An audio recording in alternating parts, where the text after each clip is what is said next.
오늘 성경 본문의 말씀은 출애굽기 32장 30절에서 32절 말씀입니다. 성경 두 번째 책 애굽 탈출기 출애굽기 32장 30절입니다.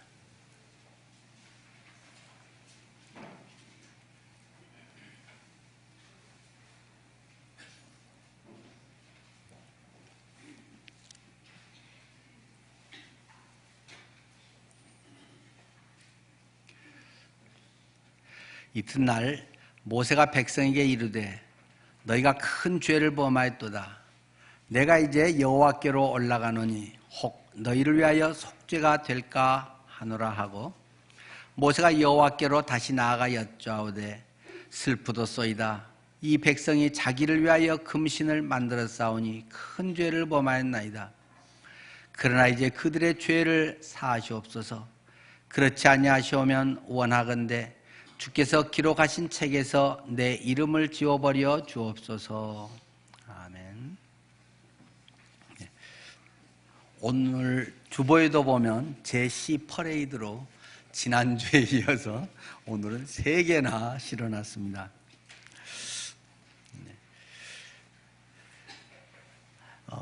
제 시를 소개하거나 자랑하려고 하는 것은 결코 아닙니다.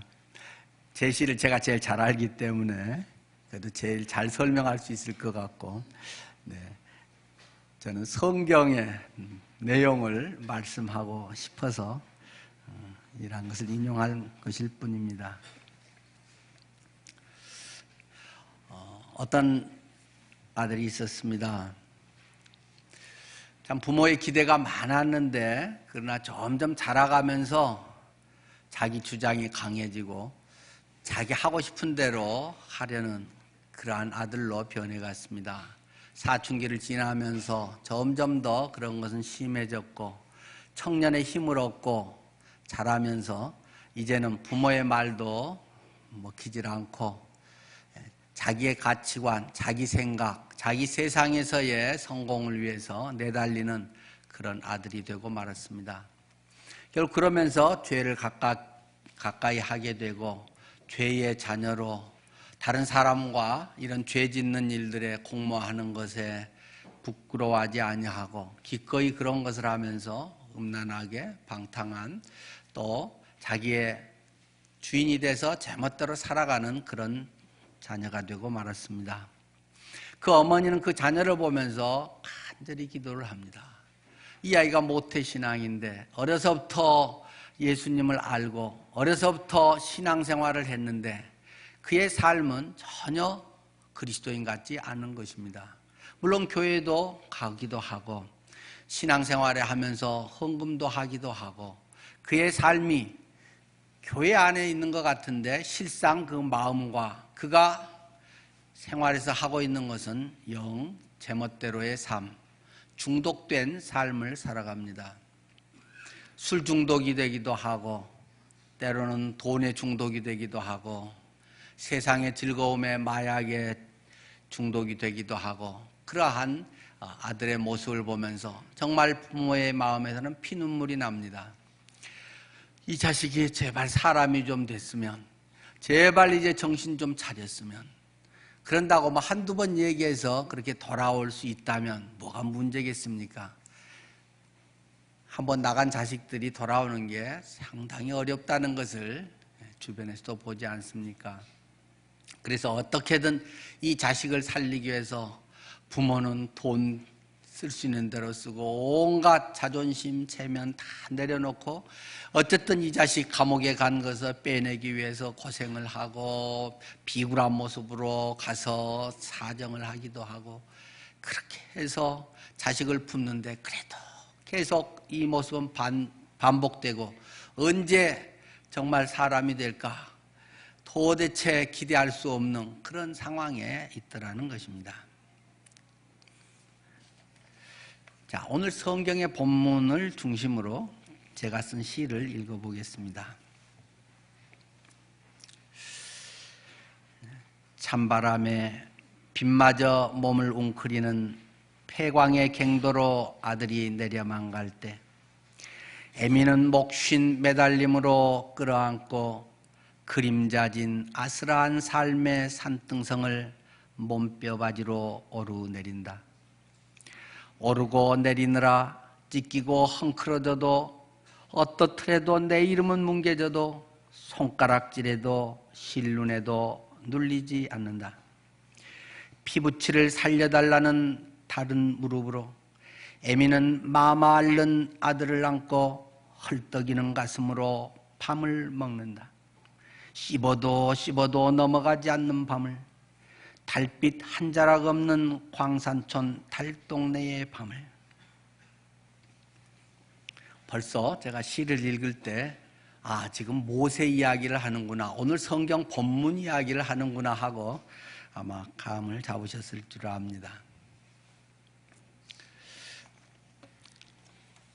오늘 성경 본문을 먼저 한번 생각해보고 다시 들여다보려고 합니다. 출애굽기 32장에 이스라엘 백성이 하나님 앞에서 어떤 모습으로 살아가고 있는가 하는 것을 성경은 그대로 노출해서 우리에게 보여주고 있습니다. 모세가 하나님의 말씀을 받기 위해서 시내산에 올라갔습니다. 노예 생활을 하던 평생 그러한 어떤 뭔가의 노예가 돼서 살아가던 그들이었기에 하나님은 그들을 자기 백성으로 불러서 출애굽을 시키셨습니다. 그리고 그들이 앞으로 어떻게 살아가야 할지, 하나님의 백성은 어떻게 무슨 목적으로 어떤 방식으로 살아야 할지를 말씀하십니다. 그것의 중요한 틀인 하나님의 말씀을 그들에게 주십니다. 그러기 위해서 모세를 시내산으로 올라오라고 해서 모세는 하나님 앞에서 40일간 금식을 하면서 하나님을 대면하고 말씀을 듣습니다. 모세가 그곳에서 하나님의 말씀에 집중하고 정말 금식하면서 그 땡볕에 나무도 거의 없는 그런 곳인데, 저도 물론 지금 시내산이라고 하는 곳에 올라가 봤습니다만은 거의 더위 피할 것도 별로 없는 그런 것이고, 뭐 꼭 그 시내산 아니라 상당수 대부분의 그 지역의 산들은 거의가 공통적입니다. 그곳에서 목숨을 걸고 하나님 앞에 기도하며 하나님 앞에 어떻게 하면 이 백성들이 하나님의 백성으로 하나님의 약속의 땅 가나안까지 제대로 가서 하나님의 영광을 드러내며 살 것인가 하는 것을 품고 하나님과 대면하고 있는데, 백성들의 마음은 그렇지가 않더라는 것입니다. 백성들은 모세가 산에 올라갔는데 하루 이틀, 일주일, 10일, 20일 시간이 계속 지나도 뭐 핸드폰도 연락도 없는 거고 아무런 누가 상황도 알려주지도 않고, 모세가 거기서 금식하다 죽어버렸는지 무슨 뭐 다른 일이 있었는지 도망을 가서 힘드니까 사라진 건지 뭐 도저히 아무도 알지도 못하는 가운데 그냥 막연하게 언제까지일지 모르는 기다림으로 기다리고만 있어야 한다는 것입니다. 그래서 그들 마음속에 동요가 일어나기 시작합니다. 머리가 좋은 사람들이 먼저 대체로 시작을 하죠. 야, 이래가지고 되겠어? 이성이 늘 작동을 먼저 하게 되면 사람들 동조하게 끌어들이게 되는 거 아니겠어요? 늘 합리적인 이성적인 논리로 다른 사람들을 하면 끌려가는 사람들은 꼭 또 따르기 마련입니다. 그래서 사람들이 정말 죽은 것 같아, 그러면 뭐 이런 게 있겠어 없겠어 뭐 별 이론들을 다 만들어가면서 야, 그러면 어떻게 하지? 라는 것에 그들은 생각이 이릅니다. 모세는 죽은 것 같아. 자기들의 시간표대로 움직여지지 않고 더디어지는 것들을 기다리지 못하고 그들은 자기의 계획, 생각, 행동들을 하기 시작했더라는 것입니다. 그래서 그들은 자기들의 마음속에 품고 있는 신의 모양을 만들기 시작했다라고 이 32장은 설명하고 있습니다. 그들은 하나님의 백성인데, 그들은 여호와를 섬기는데, 우리의 신은 여호와라고, 우리를 애굽에서 인도해 내신 분은 여호와 하나님이라고 이야기를 하는데 엄청 막연하다는 것입니다. 하나님은 추상적 개념이고 뭐 만져지지도 않고 보여지지도 않고 도대체 그 하나님이 나와 함께 하는 건지, 우리와 동행을 하는 건지, 지금 우리가 제대로 가고 있는 건지, 이러다가 내가 손해보는 건 아닌지, 마음속에는 온갖 생각들이 들끓고 있다는 것입니다. 그래서 그들은 자기들 속에 품고 있는 하나님에 대한 것을, 가슴에 품고 있는 것을 표면화하기 시작합니다. 그들의 마음속에 있는 그 하나님, 여호와가 어떤 분인가를 그들은 공통점을, 여론을 모아서 그것을 표상화한 것이 금송아지를 만드는 사건이라고 출애굽기 32장은 우리에게 말씀하고 있는 것입니다. 32장 1절, 4절, 8절에서는 이렇게 이야기를 합니다. 우리를 애굽 땅에서 인도하여 낸 우리의 신이라고 표현합니다. 그것이 여호와의 모습이라고 4절과 5절에는 이야기하고 있습니다. 이들이 지금 하고 있는 것은 여호와 하나님 따로 믿고, 야, 아니까 우리 금송아지 만들어서 금송아지도 따로 믿고, 그런 게 아닙니다. 하나님 여호와를 지금 믿는다는 것입니다. 하나님을 믿는데 그 하나님이 누구인가? 그 하나님의 속성이 무엇인가? 그 하나님이 어떤 하나님인가를 자기들식으로 구체화해서 자기의 욕망을 충족하는 쪽으로 그들은 가게 되었다는 것입니다. 여호와의 속성이 금송아지 축복이라고 하는 것이 그들이 믿고 따르고 싶은 신앙이었다라는 것을 성경 본문은 우리에게 제시하고 있는 것입니다. 하나님 잘 믿으면 결국 이것을 얻게 된다고 그들이 마음속에서, 그들이 신앙생활하면서, 그들이 헌금을 하면서, 봉사를 하면서 그들이 살아가는 마음에 꿈틀거리고 있는, 그들이 기대하고 있는 것은 금송아지라고 하는 것입니다. 다른 금송아지 신이 아니고 여호와인데, 여호와는 이런 모습으로 우리에게 다가오고 이렇게 우리를 인도하신다라고 여호와의 실체가 금송아지라고 그들이 믿었다라는 것을 성경은 우리에게 말해주고 있는 것입니다. 4절 5절에서 여호와의 모습이라고 했다고 그들은 말하고 있습니다.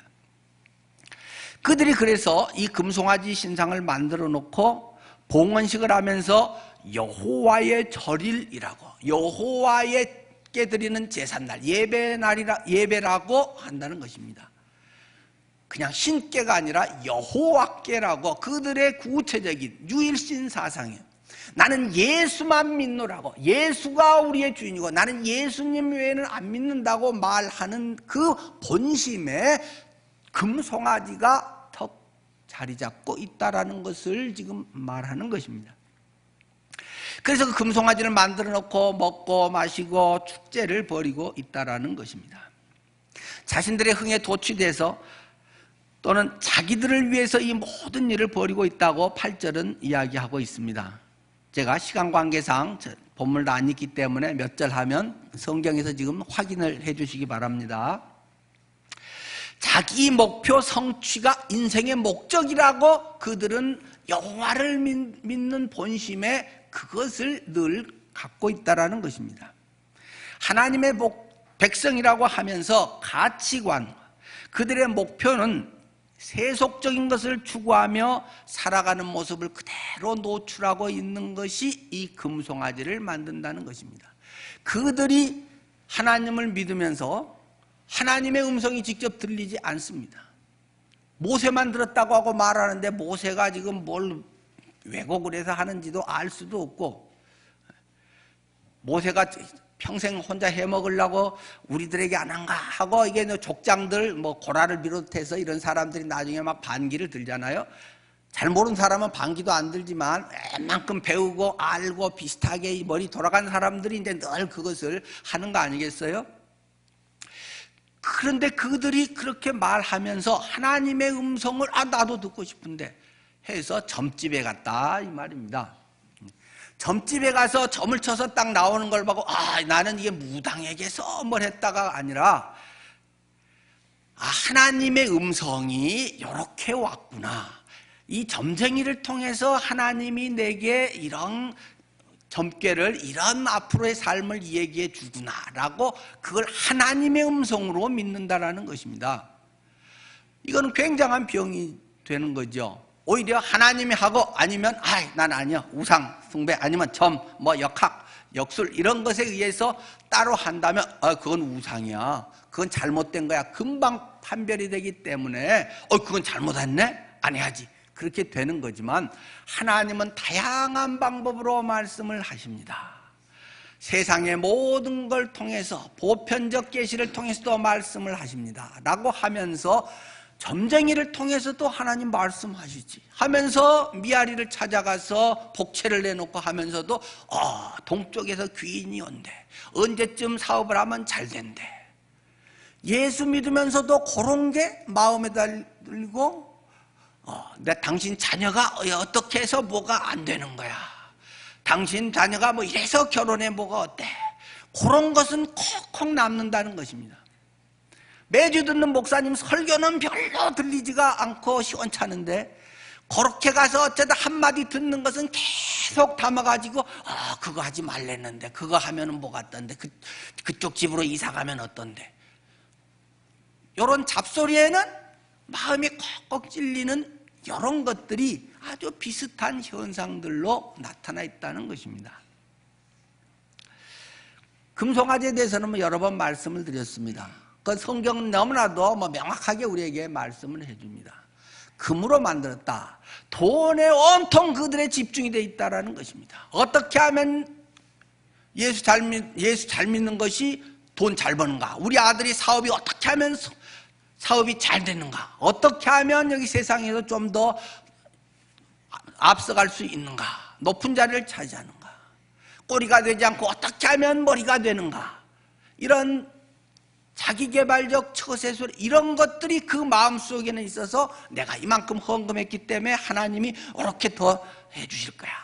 그거 금으로 만든 것을 계속 이 돈과 연관된 것을 계속 연봉 많아지는 것, 그런 데가 그 사람의 신앙의 본심이 욕을 해놓으면 앞으로 연봉 많았고 평생 먹고 사는 것 별로 지장 없어, 이건 든든한 평생의 아주 백이야 하면서 좋은 직장과 좋은 어떤 그런 것들이 그리스도인에게도 동일하게 그들의 가치관이라고 하는 것입니다. 송아지라고 하는 것입니다. 송아지는 그들이 너무나도 익숙하게 몸에 배 있는 것이기 때문에 송아지를 만든 것입니다.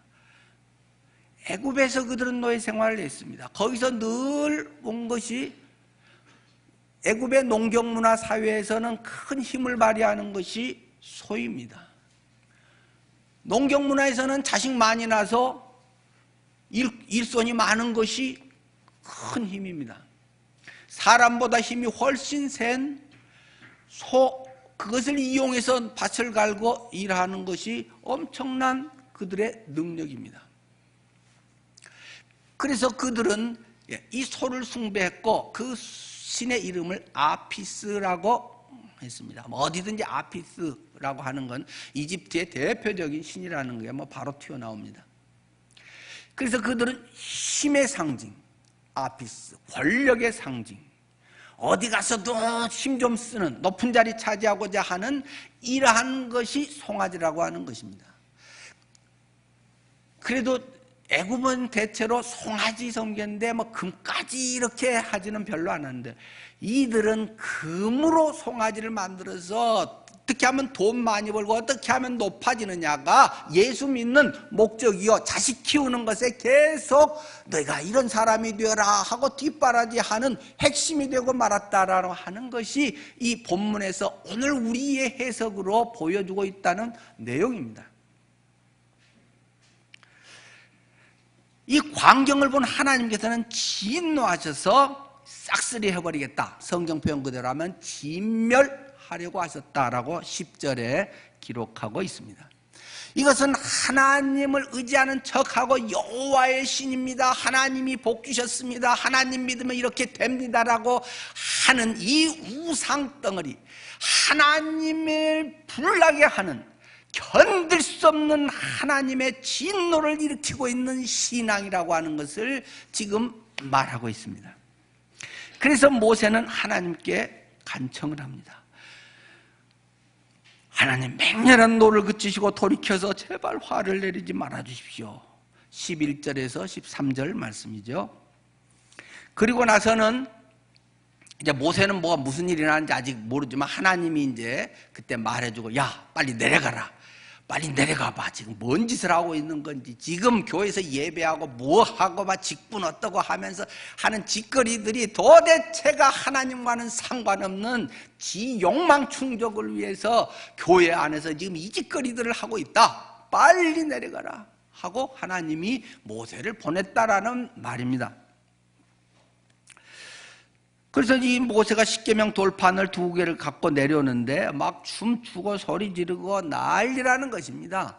아마 그거 비슷한 게 요즘 이제 클럽에 가면 비슷한 게 있겠죠. 술 마시고 춤추고 토하고 쓰러지고 끝나고 모텔 가고 뭐 이 짓거리가 지금 있다는 것입니다. 이거는 새로운 일이 아닙니다. 요즘 타락해서 된 일이 아닙니다. 그것은 옛날부터 있었던 일이고 벌써 그것이 이렇게 출애굽기 32장에 나올 만큼 되어 있는 것입니다. 옛날 고대 신전의 제사라고 하는 것은 거의 그런 식이었습니다. 거기에서 조금 문화라고 하는 옷을 입고 고상하게 나타난 것이 카니발이라고 하는 것입니다.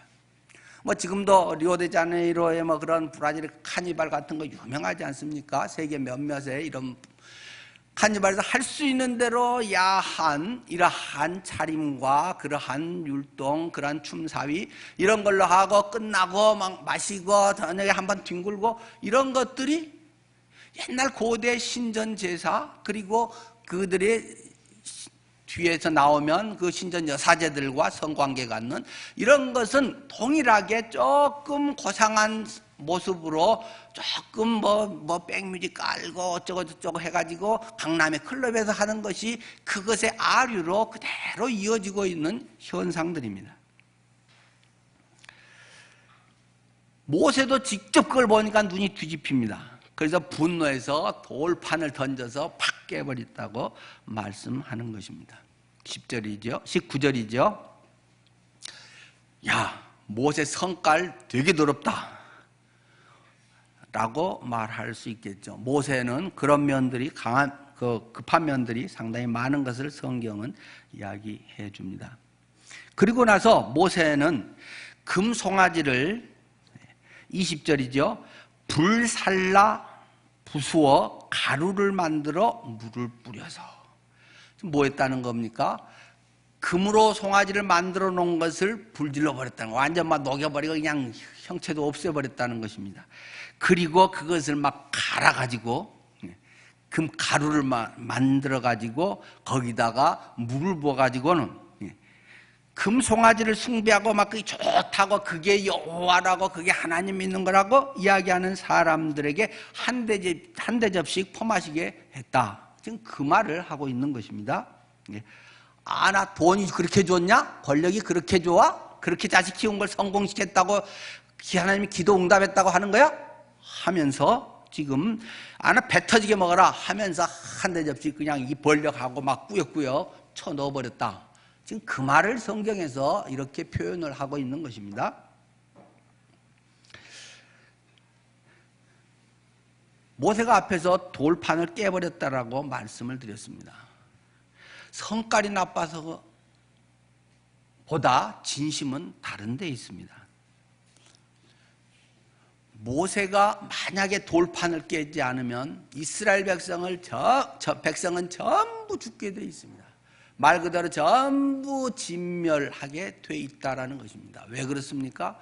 지금 이 돌판은 계약서입니다. 계약서인데 종이에다가 하는 게 아니고 이게 지워지거나 뭐 이런 것도 아니고 하나님이 친히 돌에다가 새겨가지고 1.1획도 바뀔 수 없도록 만들어서 그것을 선포하고 이렇게 살라고 하는 것입니다.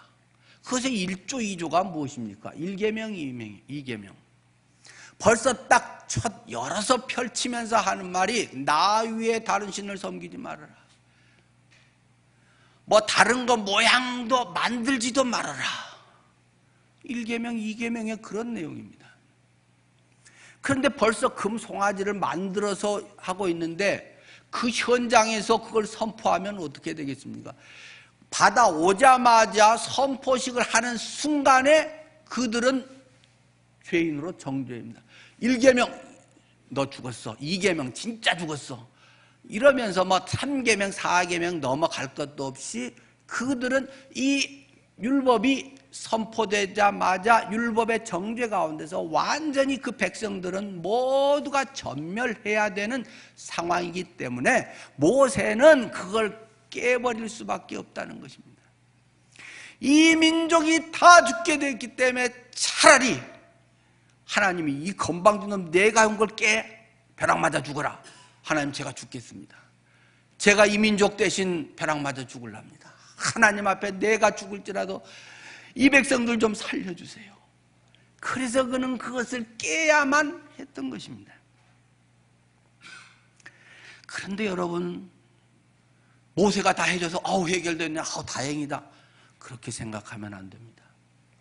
하나님은 우리가 하나님을 대항하고 하나님을 버리고 다른 우상에 내 마음속에 우상 덩어리를 하나님 섬긴다고 하면서 기복신앙으로 가고 있는 것에 대해서 심판하신다는 사실을 잊어서는 안 됩니다.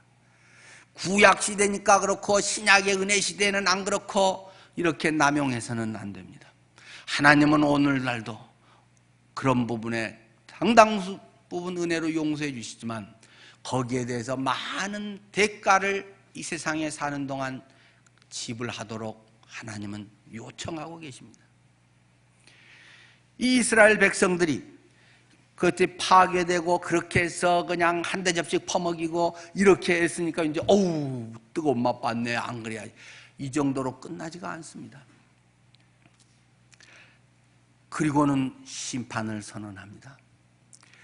하나님의 정의, 하나님의 법을 깨뜨리고 지멋대로 지가 주인 되어서 지 왕 되어서 살려고 하는 것들은 결코 하나님 앞에 남을 수가 없다. 이것에 대해 심판을 받아야 한다 하면서 이 정의의 심판을 시행할 이들을 나와라. 사람들이 눈치를 봅니다. 왜냐하면 다 야곱의 12지파 다 같은 자손이고 다 친척되고 이리저리 사돈네 팔촌에 다 연결되어 있기 때문에 누가 칼을 들고 나서서 심판의 칼을 들이댈 수 있겠습니까? 인정에 의해서, 교회에서도 인간적 정에 의해서 자꾸 아이고 그럴 수 있어, 교회가 사랑으로 해야지, 예수님보다 사랑이 많은 위선자들, 그들 때문에 사랑을 포장해서 교회는 썩어가고 있는 것입니다. 모세는 단호하게 하나님의 심판의 칼을 들고 나설 사람은 이리 와라. 다들 못 나서는데 한 지파가 썩 나섰다는 것입니다. 그 지파가 레위 지파였습니다. 여러분이 창세기에서 잘 아시듯이 그 전에 야곱의 딸이었던 디나의 강간 사건으로 인해서 그들이 하몰의 자손들을 막 급습하고 좀 야비하게 포경 수술하게 만들어 놓고는 힘 못 쓸 때 가서 죽인 사건으로 하나님 앞에 제껴졌는데, 이 사건을 계기로 레위 자손이 하나님 앞에 인정을 받게 됩니다. 그렇게 해서 나중에 제사장의 지파로 세워지는 결정적인 것이 바로 이 사건으로 인한 것입니다. 혹시 여러분은 너무 사랑이 많지 않은가요? 인간적 때문에 교회에서 그럴 수 있어, 사랑으로 해야지, 끝까지 해야지, 주님은 한 영을 내서 이렇게 하고 끝까지 사랑하셨는데, 진지하게 성경의 관점에서 봐야 됩니다. 그래서 그래 너희들 그러면 이 사람들을 닥치는 대로 우상 숭배한 사람들, 저 주동한 놈들이 더 앞에 있네, 이놈들부터 죽여 해서 막 정신없이 하루 동안 그들이 닥치는 대로 죽였는데, 그날 죽은 사람의 숫자가 무려 3,000명이나 됐다고 성경은 명확하게 25절에서 28절에 기록하고 있습니다. 그날 한순간에 형제고 누구고 인정사정 볼 것 없이 하나님의 법을 어기고 하나님의 법을 깨뜨린 사람을 심판해야 한다. 거기에 실천하는 사람은 레위 지파, 그들이 3,000명을 이제 안 할 거지? 앞으로 하면 안 돼. 그럼 못 쓰지. 이런 봐주는 게 아니고 실제 죽여버렸다라는 것입니다. 여러분, 하나님을 경외하시나요? 너무 많은 경우에 하나님을 사랑해. 하나님은 모든 것을 감싸주시는 하나님. 그냥 이렇게 얼렁뚱땅 넘어가서 대충 하다 하나님 아시죠? 그럴 수 있지요. 남보다는 그래도 낫잖아요. 이렇게 많은 그리스도인들이 아주 영적 저질 평준화가 돼서 그냥 니도 봐주고 나도 봐주고 얼렁뚱땅 넘어가서 아이고 교회만 나와준 것도 어딘데 이렇게 하고 살아가고 있다는 것입니다.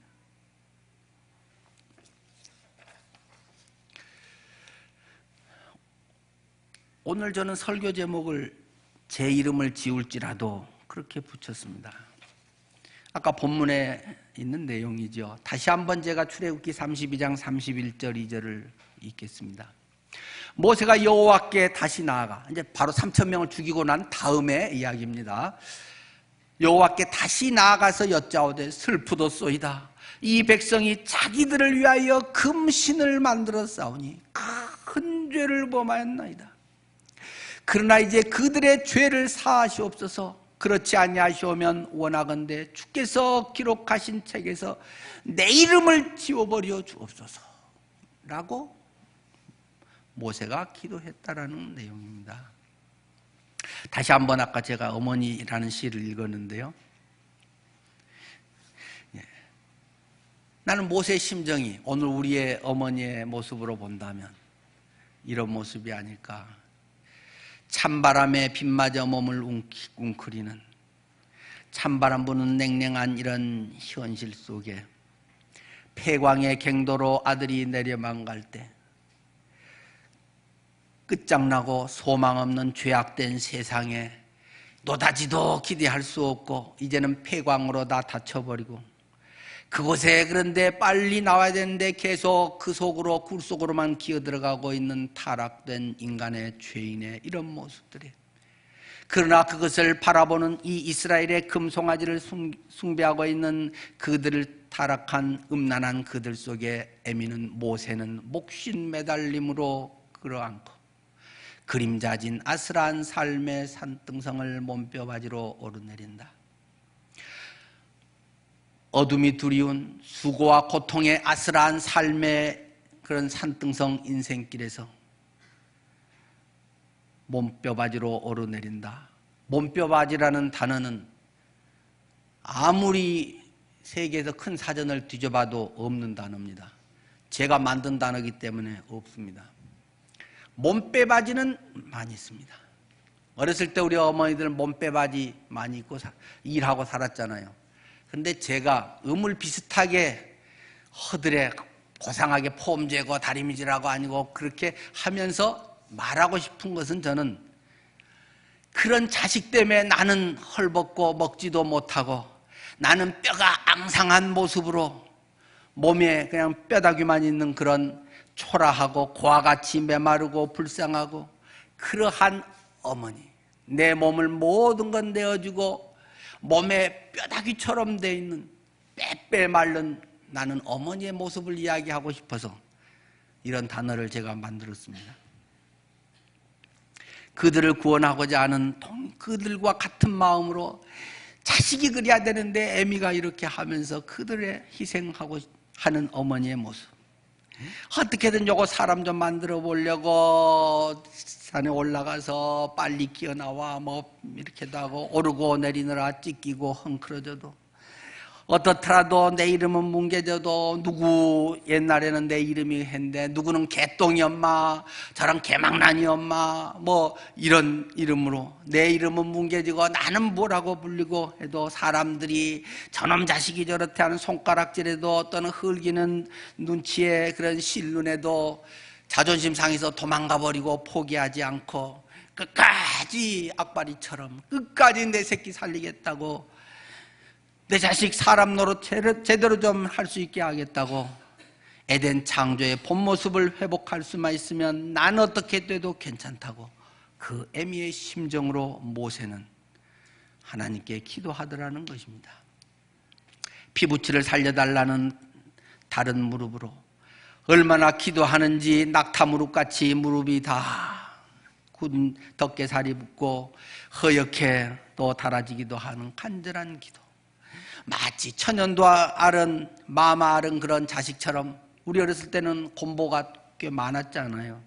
이런 천연두 이런 거 못 맞고 해서 백신도 못 맞고 그 당시 우리는 불치병처럼 생각했는데 나중에는 우리나라 지석영 씨가 종두법을 들여서 우리나라에 그것이 이제 해소가 됐지만은 죄인 스스로 고칠 수 없는 불치병을 앓는 같은 마마 앓는 자식을 젖가슴에 안고 헐떡이는 가슴으로 언제 이것이 끝날지 모르지만 밤을 먹고 또 먹고 또 해도 새벽은 오지 않고 또 밤이고 하는 자식이 언제 좀 나아질까 해도 하나님 믿고 이제 10년 되면 예수님 안에서 다른 성숙해서 남을 돌볼까 하는데 10년 돼도 기저귀 차고 여전히 나 안 봐주나 하고 누구 좋아하면 더 누구를 좋아하네 싫어하네 뭐 이런 것에 10년 20년 조금 지나면 직분 싸움이나 하려고 그러고 나는 왜 저거 안 시켜주고 나는 장로 안 시켜주고 누구는 뭐 어떠고 밤낮 그런 이야기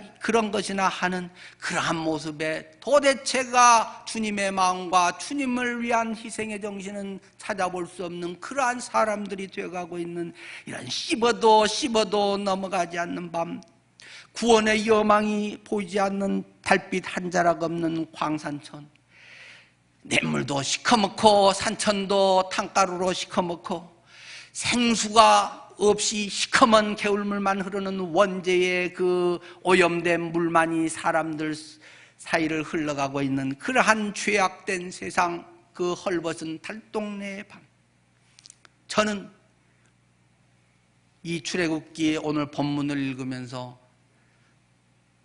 저는 우리 어머니들의 모습처럼 그것을 이렇게 담고 싶었습니다. 모세 얼마나 그 백성을 사랑했는지 하나님 내 이름 호적에서 파버려도 됩니다. 나는 벼락 맞아 죽어도 됩니다. 돌판도 난 깨버렸어요. 하나님 알아서 날 잡으시오. 그런데 한 가지 부탁이 있습니다. 이 새끼들 이 자식들 이 하나님의 백성들만은 불쌍히 여겨주십시오. 아직 철이 안 들어서 그렇습니다. 아직 뭘 몰라서 자존심 세우고 살고 있습니다.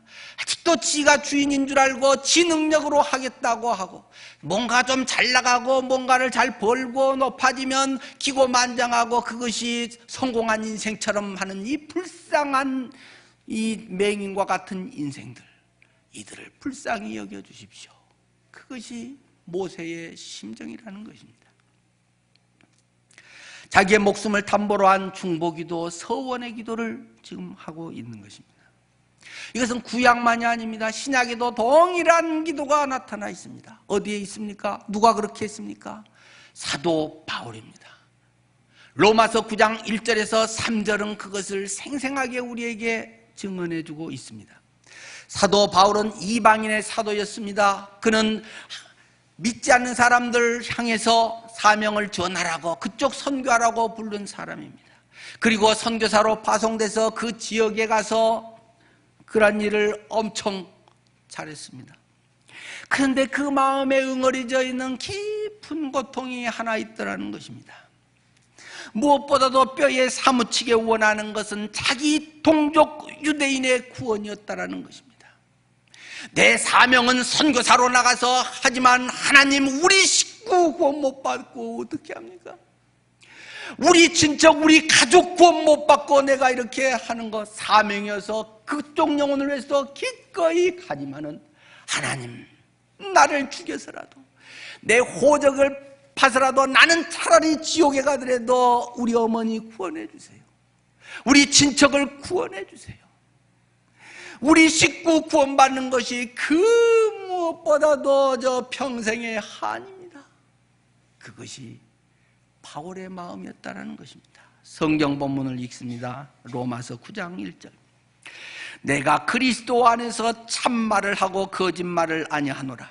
나에게 큰 근심이 있는 것과 마음에 그치지 않는 고통이 있는 것을 내 양심이 성령 안에서 나와 더불어 증언하노니 나의 형제 곧 골육의 친척을 위하여 내 자신이 저주를 받아 그리스도에게서 끊어질지라도 원하는 바로라. 나는 하나님의 저주를 받아서 생명책에서 이름이 지워지고 그리스도에게서 끊어져 지옥 밑구덕에 간다고 할지라도 이 아직 모르는 이 자녀들이 정신 차리게 해주세요. 구원받게 해주세요. 하나님의 은혜가 있게 해주세요. 그것이 이방인 사도 바울의 본심이라고 하는 것입니다. 이 어머니의 심정, 그것이 하나님의 심정이요, 예수님의 심정이요, 그 백성들을 위해서 온갖 오해와 모욕을 당하면서 살았던 모세의 심정이요, 스스로 어려운데 스스로 욕먹는데 처한 바울의 삶이요, 동일하게 오늘 우리가 또 하나님 안에서 참 믿음의 자녀들이 살아야 할 우리의 방향 아닐까요? 시 한 편을 더 읽겠습니다. 이면의 나무라고 하는 시입니다.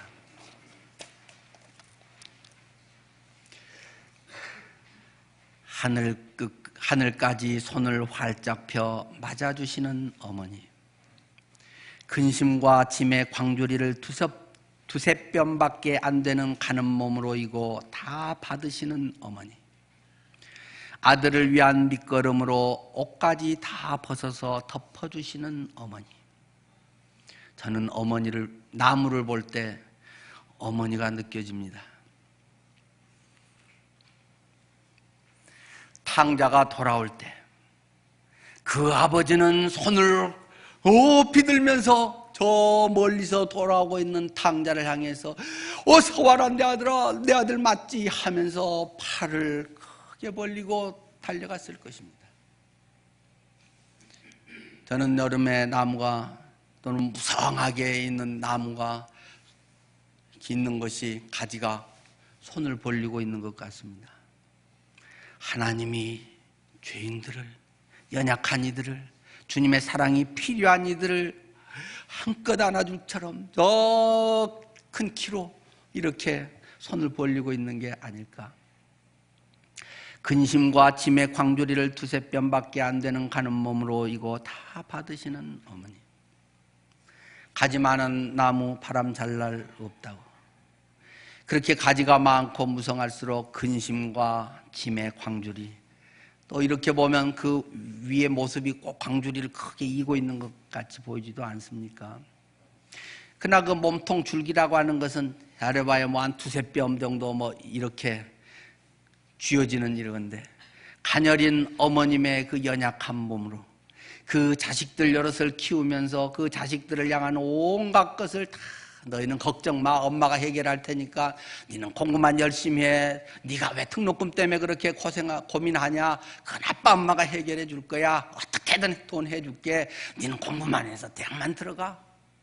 근심과 걱정, 대책도 실제는 없으면서 그분은 이 가녀린 연약한 몸으로 세상을 버티면서 다 고스란히 받아주시는 모습 같습니다. 그리고 이제 가을이 되고 겨울을 맞이하게 될 때, 내 인생이 이제 주님 앞에 갈 날이 가까워 올 때 옷까지 다 벗어서 덮어주시는 어머니. 낙엽이 다 떨어집니다. 나를 감싸고 나의 대단했던 것 같이 보였던 것이 이제 앙상한 가지만 드러나게 됩니다. 그러나 그 낙엽은 거름이 되고 비옥한 생명을 키우는 후대를 위한 밑거름으로 그 속에 남아서 내년을 기약하고 우리의 자녀들을 통해 하나님의 역사를 이루고 계속 따뜻한 나무의 발이 춥지 않도록 낙엽은 덮어주고 있습니다. 하나 더 마지막 시를 읽겠습니다. 제가 30대 때 쓴 시지만 이 마음은 지금도 동일합니다.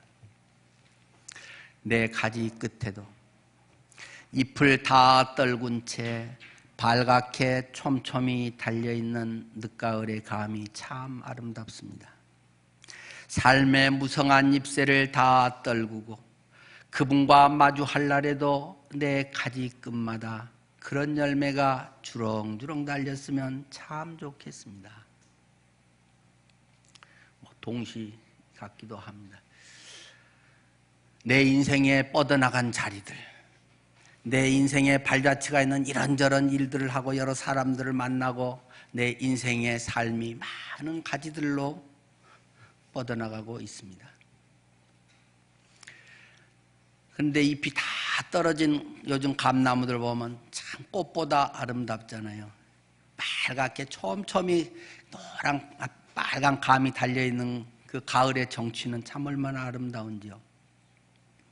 인생의 사계절을 다 겪고 난 후에 오롯이 드러난 나의 참모습, 나의 인생의 결실, 나의 진짜의 모습이 나는 감나무였노라고, 나는 이런 감을 내 평생에 맺고 나는 이제 겨울을 맞이하노라고, 삶의 무성한 잎새, 나를 대변해 주던 때로는 직분이고 명예고 자리고 돈이고 사람들 앞에서 좀 해서 와 뭐 커 보이네 어쩌고 하던 이러한 무성한 잎새를 다 떨구고 주님 만나는 그날, 이러한 빨갛고 촘촘히 달려있는 늦가을의 감처럼 영혼들의 풍성한 열매들이 주님 앞에 이렇게 드려질 수 있다면 제 인생은 참 행복하겠습니다. 오늘 추수감사주일입니다. 우리의 삶에 하나님께 감사합니다. 이 모든 것을 이루신 하나님, 주님의 은혜가 아니면 아무것도 이룰 수 없습니다. 그러나 또 감사가 있습니다. 나의 부모님, 나의 형제들, 나의 사랑하는 이웃들, 사람의 감사가 또 얼마나 큰지 모릅니다. 하나님은 하나님의 뜻을 사람을 통해서 이루어 가십니다. 하나님이 다 하십니다. 하나님이 역사하셨습니다. 그런 사람들 저는 별로 좋아하지 않습니다. 굉장한 믿음의 진정한 고백이어서 나올 수도 있지만 대부분은 사람에 대한 감사를 모르고 하나님께는 뭐라고 해도 별로 표현 안 해도 괜찮고 그냥 말만 해도 되고, 사람에게 감사한다면 뭐 선물이라도 하나 보내야 되고 뭐 찾아가야 되고 뭐 관계를 잘해야 되고, 그러기 때문에 사람에게 감사할 줄 모르는 사람은 나는 하나님께 감사하지 않는 가짜라고 생각합니다. 저는 오늘 그것이 뭐 누구일지 그거는 사람마다 다 다르기 때문에 모릅니다. 추수감사절을 맞아서 하나님께 감사하는 거 너무 소중한 것입니다. 그것을 이렇게 표현되어 있습니다. 그러나 추수감사절을 맞아서 누군가에게, 부모님일까요? 혹시 지금 좀 서먹서먹하게 지내는 형제 누굴까요? 남편일까요? 자녀일까요? 아니면 옛날 고마웠던 옆집 누굴까요? 여러분의 감사를 표현할 수 있기를 바랍니다.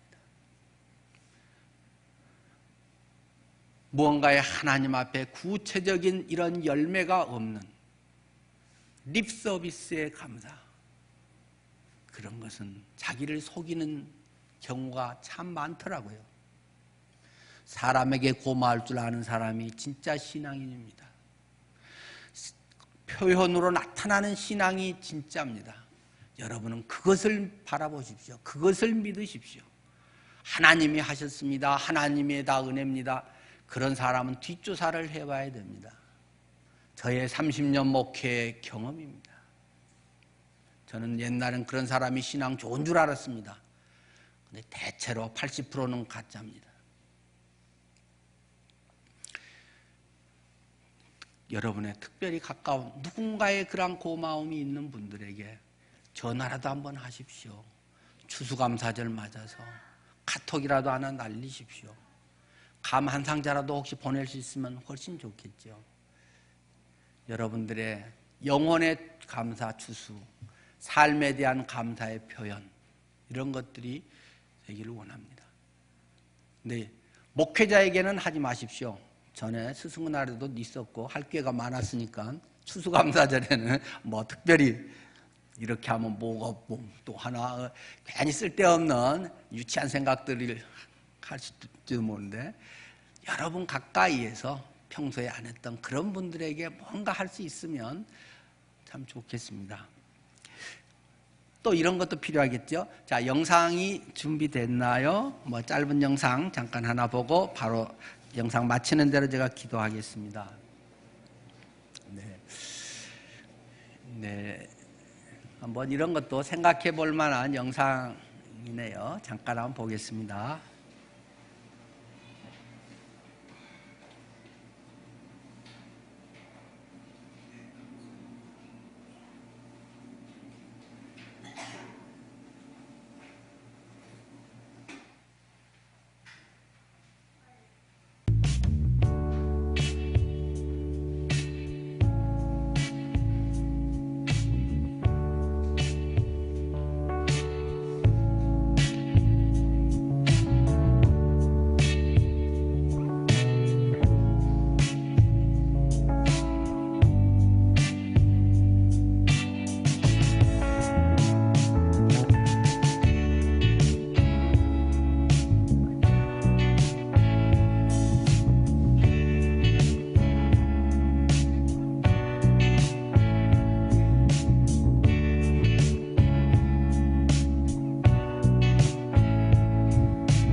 대로 기도하겠습니다. 하나님, 참 저희 가운데 주님의 감사를 참 심령